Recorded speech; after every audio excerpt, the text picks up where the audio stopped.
How many of us have ever heard the saying, real men don't do fill in the blank? All too often, our culture is telling men not to be men. They're telling men to be something else. It's either you're too masculine or you're too feminine. So which is it? Sadly, we live in a culture now where it's frowned upon for a man to, frankly, act like a man. Also, adding to this problem, fatherlessness is at an all-time high in our culture and frankly in this country. This also stretches amongst a wide array of ethnicities. Now, this is something that reigns near and dear to my heart, or is near and dear to my heart, because I grew up adopted. So because of that, I now deal with other issues in my life. And I can attest to the damage that not growing up with both your parents, I guess you could say, can cause. Now, I'm not saying that I didn't feel loved by my adopted parents, which happen to be, my aunt and uncle.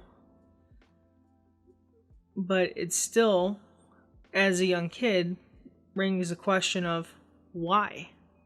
The main question of why rings out through your head. I am literally the result of it takes a village to raise a child.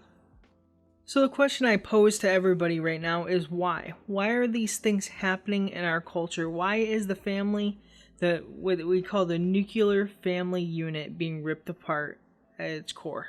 I'm not going to give you a political answer because I'm going to give you a spiritual answer. And the spiritual answer is obviously because of sin. Because we live in a fallen world and we are fallen creatures. Now, God didn't mean this place to be like this. Actually, He really didn't intend it to be anything like this, I'm sure.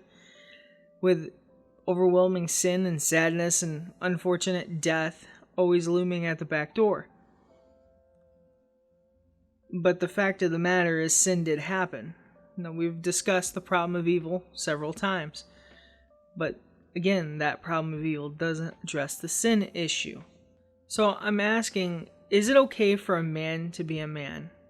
And for those of you who feel that men shouldn't be as masculine as they are because of the testosterone and stuff, let's put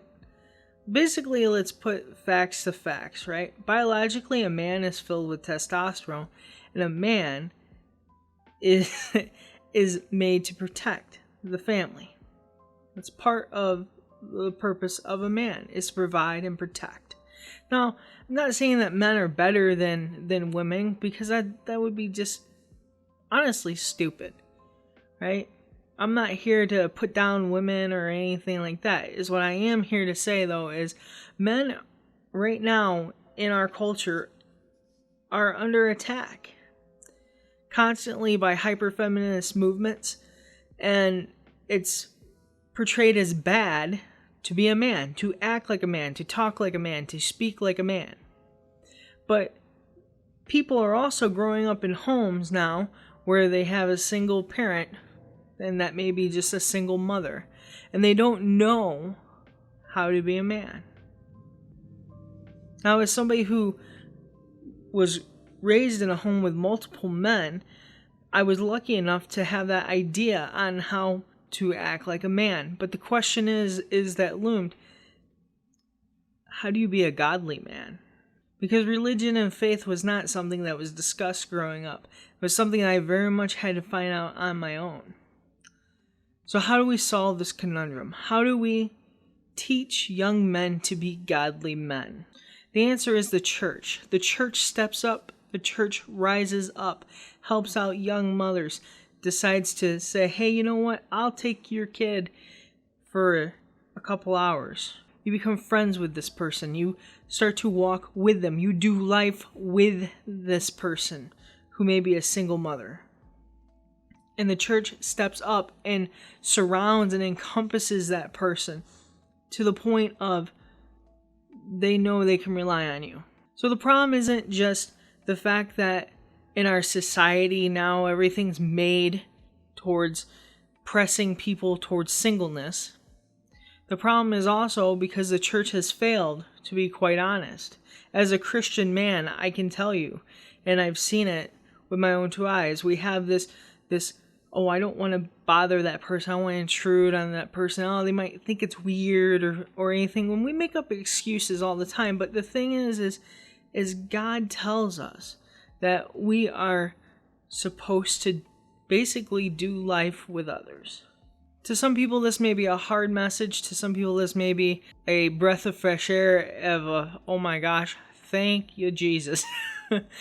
But to not be too lighthearted, but at the same time not be super duper serious. But we need to be willing to, I guess, spiritually adopt young men in our culture these days. If you want an example of something like this happening, Paul spiritually adopted Timothy, trained him up, taught him how to do the things that godly men do. Where did we go wrong in our culture? I think it's because we have gotten so consumed with ourselves. So, men, we have no excuse for saying we don't know what it's like to be a godly man, because we were given an example. Because if you look at it, Jesus was caring, he was compassionate, but he was also firm, but he was just.